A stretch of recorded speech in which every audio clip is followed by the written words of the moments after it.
Magandang araw mga katits.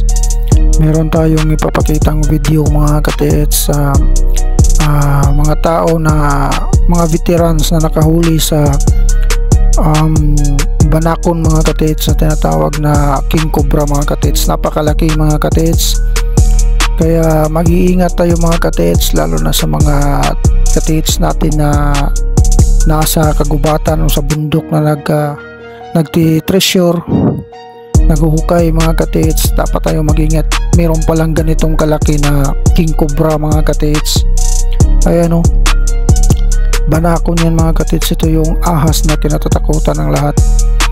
So kahit naman tayo mga katits, natatakot tayo niyan kasi hindi natin alam kung anong gagawin natin kapag ganyan kalaki yung ating kikita o masagupa doon sa kagubatan mga katits.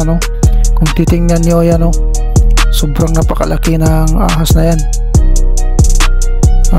Kahit ako hindi ko alam ang gagawin ko kapag yan ay aking nakasalubong mga katits, kasi napakataas.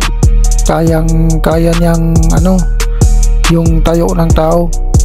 Ganito pala mga katits kapag lalaki maliit, yung malaki kanina mga katits babae, yung dalawa sila nasa loob ng niyog, puno ng niyog mga katits. Itong barangay na to nagpatulong sa ating mga veterano na manguhuli ng banakon, kaya sila yung naghuli. Kaya nahuli nila mga katits. Parang hindi sila natatakot mga katits kasi veterans nga yan talaga trabaho nila. Ay kita, wala tayong kakayanan yan. Tingnan nyo mga katits kung gaano kalaki nako. Kaya payo ko sa lahat ng mga katits natin dyan, dapat tayong mag-iingat.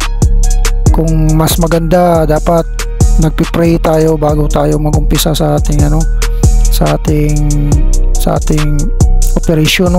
Dapat nagpipray tayo na may protection tayo galing sa ating Panginoon. So yun lang mga katits.